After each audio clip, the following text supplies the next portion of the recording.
इदं मैत्री संस्कृता संस्कृति प्रतिष्ठानं सम्प्रति वार्ताः श्रूयन्तां प्रवाचिका पूर्णिमा मुद्नाळ।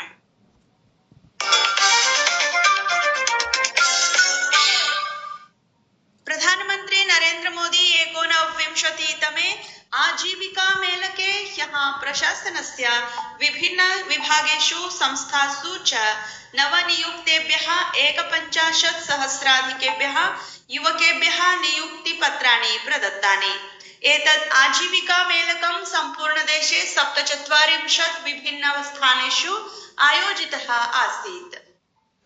संपूर्ण देशात् चयनिताः एते नूतन कर्मचारिणः रेल मन्त्रालये, गृह मन्त्रालये, स्वास्थ्य परिवार कल्याण मन्त्रालये, उच्च शिक्षा विभागे च इत्यादिषु विभिन्न मन्त्रालयेषु विभागेषु च स्वसेवाः प्रदास्यन्ति।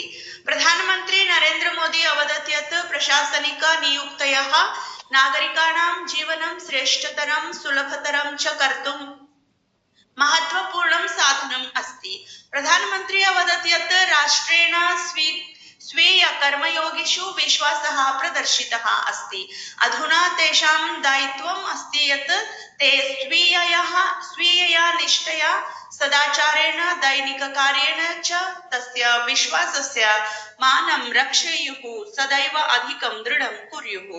श्री मोदी अवदत् यत् सम्पूर्णः विश्वः भारतस्य विकासयात्रायां सम्मिलितुं भवितुम् उत्सुकः अस्ति। प्रधानमन्त्री उक्तवान् यत् प्रत्येकः भारतीयः विकसित भारतस्य निर्माणाय संकल्पेन सह कार्यं करोति। अस्य लक्ष्यस्य प्राप्तये राष्ट्रं बहुषु क्षेत्रेषु निवेशं करोति।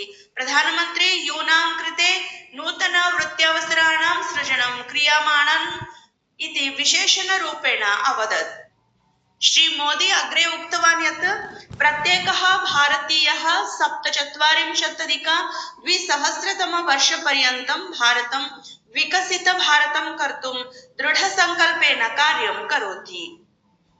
राजस्थानस्य जयपुर, जोधपुर, अजमेर, बीकानेर चेत्यादिषु नगरेषु आजीविकमेलकम् आयोजितं, यत्र 11,000 युवकेभ्यः नियुक्तिपत्राणि वितरितानि।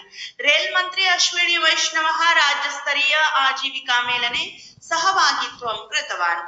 जयपुरे आयोजिते कार्यक्रमे श्री वैष्णवः सभां सम्बोधयन् अवदत् यत् रेल विभागे 60,000 पदेषु नियुक्ति प्रक्रिया प्रचलति, यस्मिन् 4 कोट्यधिकाः अभ्यर्थिनः सहभागं कुर्वन्ति।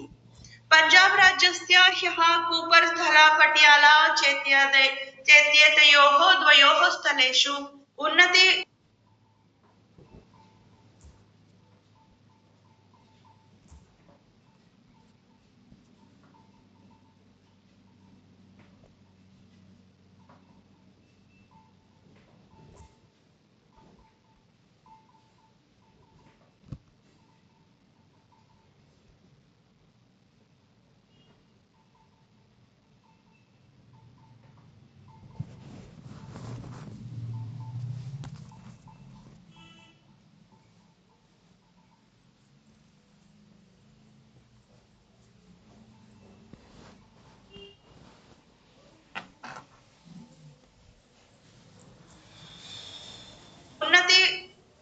ऊनविंशतितमम् आजीविका मेलकम् आयोजितं, यत्र 81,200 नवलाभार्थिभ्यः नियुक्तिपत्राणि वितरितानि।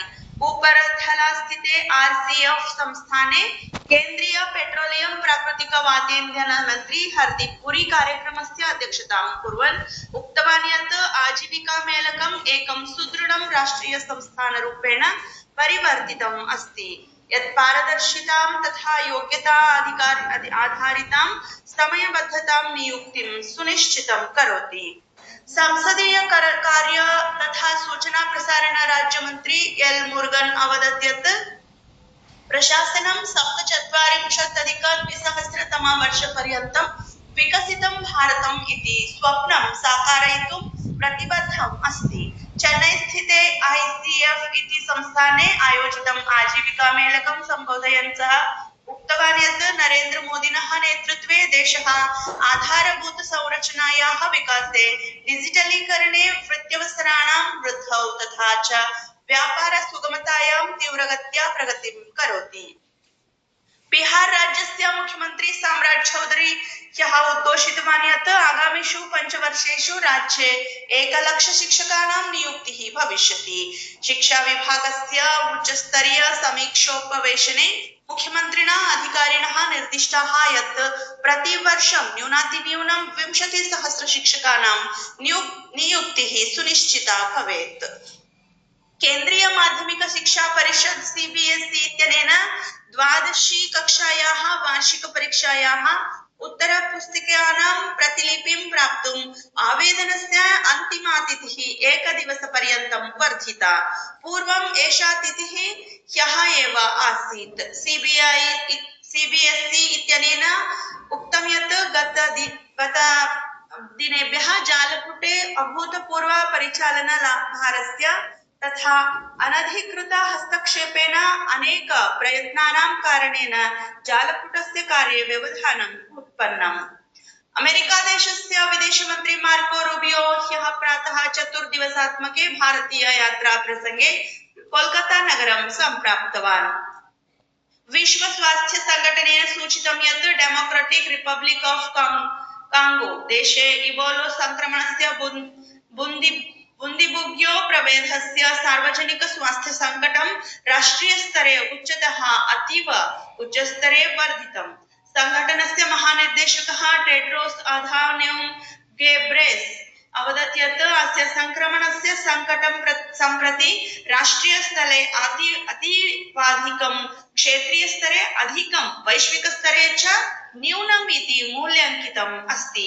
सः स्पष्टीकृतवान् यत् अधुना यावत् 82 प्रकरणेषु 7 जनाः मृताः, परन्तु वास्तविक प्रकोपः एतस्मात् बृहत्तरः भवितुं शक्नोति। यतः प्रायः 50,700 संदिग्ध प्रकरणानि 77,100 संदिग्ध मृत्युवः च पञ्जीकृताः सन्ति इति वार्ताः। धन्यवादाः।